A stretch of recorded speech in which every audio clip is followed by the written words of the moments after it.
அன்பு நண்பர்களே, அனைவருக்கும் அன்னை சமையல் உமாவின் அன்பான வணக்கங்கள். இன்னைக்கு அன்னை சமையலில் பார்க்க போகிறது வெண்டைக்காய் புளிக்குழம்பு.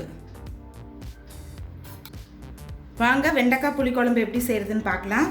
இப்போ புளிக்குழம்புக்கு மசாலா ரெடி பண்ணிக்கலாங்க. 7 காஞ்ச மிளகாய், 1/2 டேபிள் ஸ்பூன் தனியா, 1/2 டீஸ்பூன் மிளகு, 1/2 டீஸ்பூன் சீரகம். இது எல்லாத்தையும் நல்லா வறுத்துக்கலாங்க.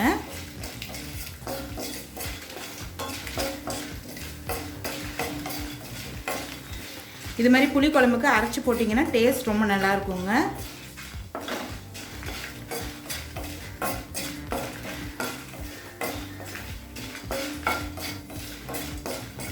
இது எல்லாத்தையும் நல்லா வறுத்தாச்சு.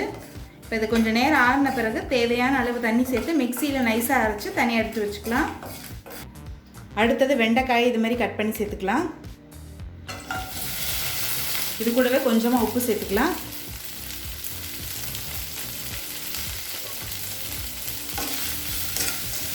வெண்டைக்காயை நல்லா எண்ணெயிலே வதக்கிக்கலாங்க. இது மாதிரி வெண்டைக்காயை வதக்கிட்டு போட்டிங்கன்னா சீக்கிரம் வெந்துடும்.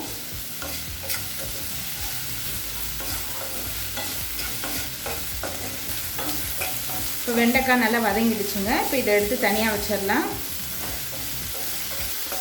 கடாயில் தேவையான அளவு எண்ணெய், 1 டீஸ்பூன் கடுகு, 1/2 டீஸ்பூன் சீரகம், 1/4 டீஸ்பூன் வெந்தயம், கொஞ்சம் பெருங்காயம் சேர்த்துக்கலாம், கருவேப்பிலை,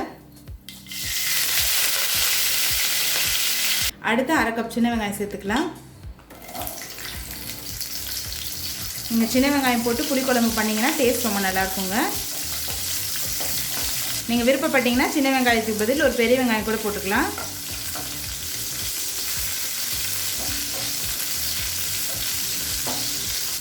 அடுத்தது கொஞ்சம் பூண்டு,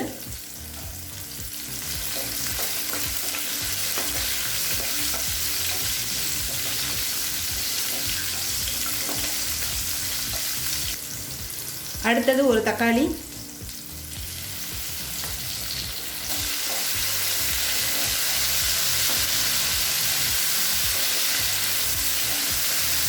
நீங்கள் தக்காளி போடாமல் புளியை கொஞ்சம் ஜாஸ்தி கூட போட்டு பண்ணலாங்க. தேவையான அளவு உப்பு,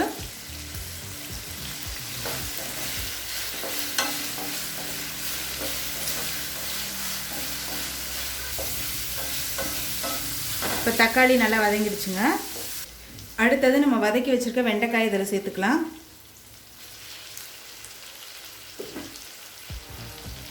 கொஞ்சம் மஞ்சத்தூள்,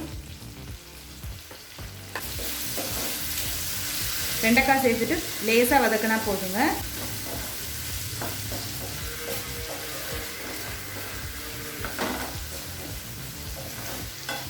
இதுதான் எலுமிச்சை அளவு புளி. இது தேவையான அளவு தண்ணியில் கரைச்சி சேர்த்துக்கலாம். புளிக்குழம்பு செய்யும் போது புளி இந்த அளவுக்கு சேர்க்கணுங்க. அப்போ தான் நல்லா டேஸ்ட்டாக இருக்கும். இப்போ கரைச்சி வச்சுருக்க புளி கரைசலை இதில் சேர்த்துக்கலாம்.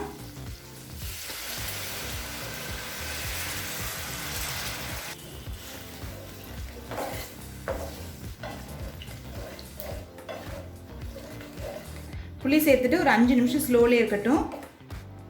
இப்போ புளி சேர்த்துட்டு குழம்பு நல்லா கொதிச்சிருச்சுங்க. இப்போ நம்ம அரைச்சி வச்சிருக்க விழுதை இதில் சேர்த்துக்கலாம்.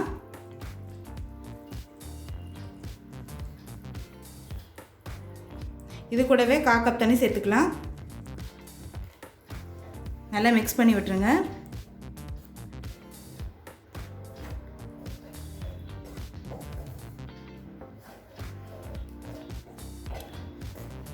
இப்போ ஸ்லோலே வச்சுருங்க. எண்ணெய் நல்லா பிரிஞ்சு வர்ற வரைக்கும் வெயிட் பண்ணலாம்.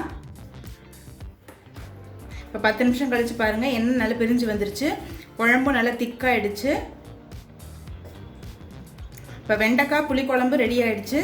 சர்வ் பண்ணிடலாம். இப்போ சுவையான வெண்டைக்காய் புளிக்குழம்பு ரெடி ஆகிடுச்சு. ரெசிபியை ட்ரை பண்ணி பாருங்கள், கண்டிப்பாக உங்களுக்கே பிடிக்கும். ரெசிபி பிடிச்சிருந்ததுன்னா வீடியோவை லைக் பண்ணுங்கள், கமெண்ட் பண்ணுங்கள், ஷேர் பண்ணுங்கள். இது வரைக்கும் அன்னை சமையல் சேனலை சப்ஸ்கிரைப் பண்ணலன்னா சப்ஸ்கிரைப் பண்ணுங்கள். தேங்க்யூ.